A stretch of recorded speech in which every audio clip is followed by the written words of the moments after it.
Well, hello, everyone. Good morning. This is Mitchell Moat, an extension agent here with the University of Tennessee and the Tennessee State University Extension Program in Rutherford County, bringing you episode number 1 for the Yard Smart series for the year 2022.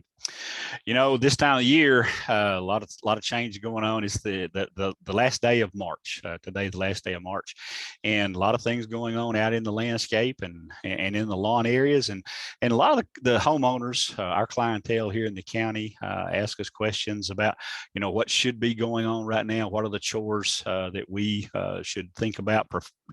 What are the things that we should be thinking about doing in terms of chores to perform in the lawn to try to help us ensure that we've got, you know, the best quality of lawn that we can this coming year.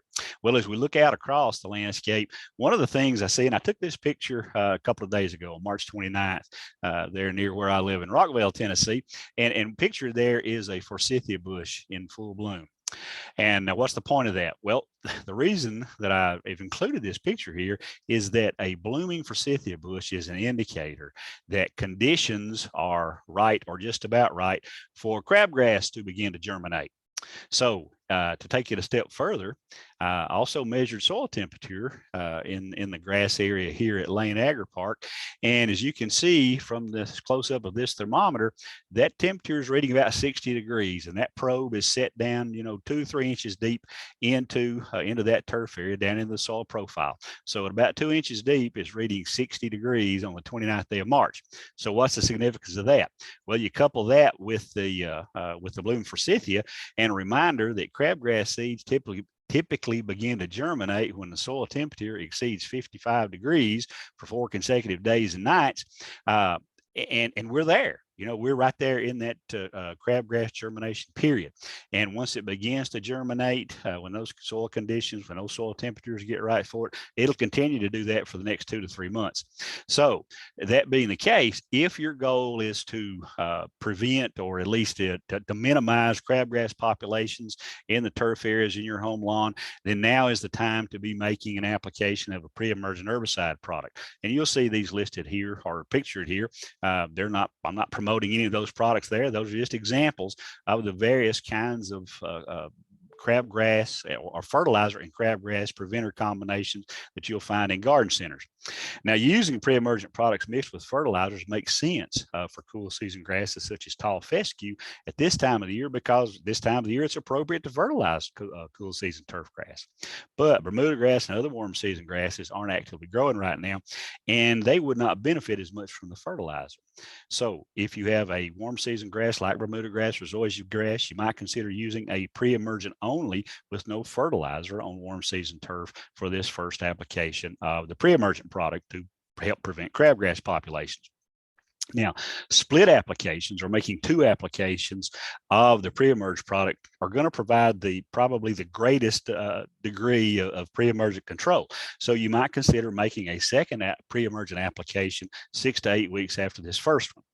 You want to always follow the product directions as far as the correct rates for both the single or split applications of a pre-emergent herbicide.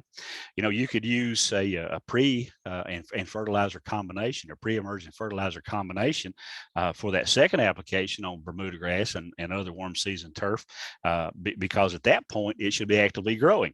And conversely, on cool season turf grass, you might consider using a pre-emergent only for the second application on that cool season turf, as we typically don't want to apply heavy rates of nitrogen fertilizer much past the middle of April. Now, when you look at the pre-emergent products, you want to consider using those that have active ingredients such as those listed here, dithiopyr, which the brand name is Dimension, pendimethalin, that's the active ingredient in the Scott's Halt's products, or prodiamine, and that's the active ingredient in a brand name called Barricade. Well, what about if you're a little bit late and you don't get those pre-emergent applications out before crabgrass begins to germinate? Do you have any options? Well, yeah, you do, actually. As a matter of fact, we're showing this example of this pre-emergent and fertilizer product, this combination product, and the red arrow is pointing to the word Dimension. So this package is telling us that this fertilizer pre-emerge combination uses the brand name Dimension, which is the active ingredient is dithiop here.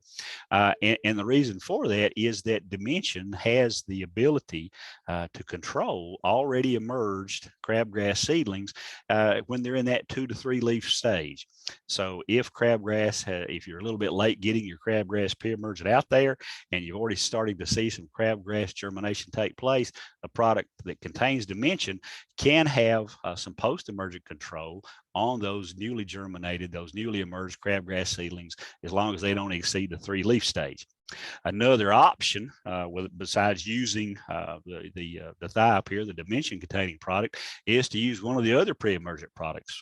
In this example, we've got pictured here Barricade, which is the active ingredient spodimene, but use that pre-emergent product along with one of the post-emergent crabgrass products.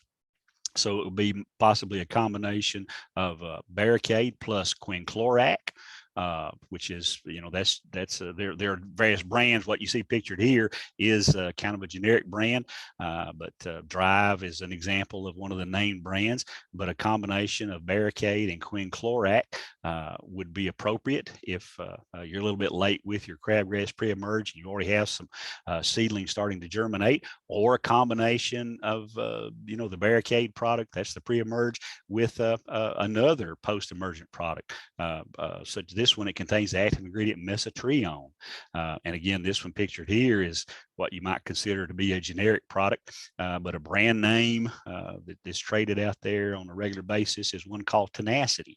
But a combination of a pre-emerge along with one of these post-emergent products, if you are late getting that initial pre-emergent application out and the crabgrass already started to germinate, will still give you control.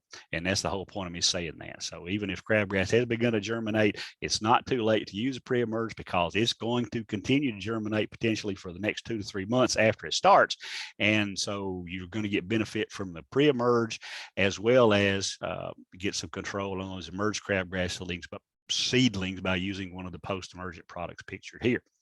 Folks are still asking us questions at the extension office about maybe trying to control some of the winter annual broadleaf weeds, like the henbit and the mouse ear chickweed that you see pictured here. Now, these are annual weeds. They're winter annuals, so they germinated back in the late summertime, early fall time period. They've been growing ever since they germinated till they've reached this stage here, where you'll see a lot of purple blooms on the henbit and so on, and the little blooms, white blooms on the chickweed. And I'll be honest with you, these things are going to die whether you do anything to them or not. Okay, because they are annuals. And at this stage of the game, they're pretty doggone mature, and they have probably already produced seed. So killing them now is not going to make a big difference in the terms of the amount of seed that's going to be in the soil for a new crop of these broadleaf weeds to germinate next year. So in all honesty, I don't know that it's going to be of that much benefit to try to control these products this late in the spring, because again, here it is, it's the tail end of March. You can kill them. You certainly can, by using one of the 3-way or the 4-way broadleaf herbicide products that are out there on the market. But in terms of the value, the benefit it provides for you, coupled with the effort, I'm not sure it's going to be worth the expense and the effort of doing that at this point. One final thing we'll mention is that on cool season turf grasses, I alluded to it earlier, March and April are the 2 months that we typically think about fertilizing cool season grasses. The goal when we do that is roughly a pound of nitrogen nutrient per 1,000 square feet of lawn area. So that would be, somewhere in the neighborhood. For example, if you're using a 27 to a 30% nitrogen fertilizer, that's going to be, somewhere in the neighborhood of 3 pounds of that 27 to 30% nitrogen fertilizer for every 1,000 square feet of yard. That's going to equal a pound of nitrogen.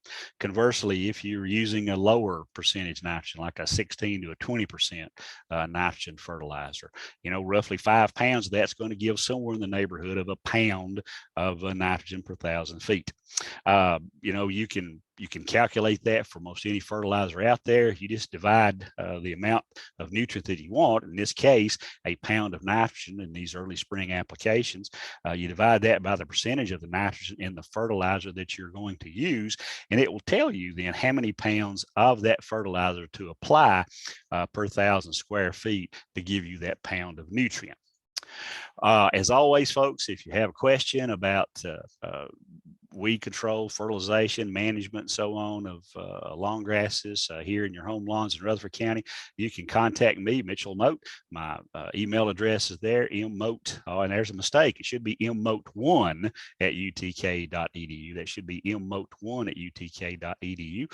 Or give us a call here at the Extension Service Office at 898-7710 anytime from 8 to 4:30 Monday through Friday. Well, folks, I believe that's about all that I've got for you today. I hope you found this useful, and I hope you'll tune in again next time. But until next time, this is Mitchell Mote from the University of Tennessee and the Tennessee State University Extension Program saying so long.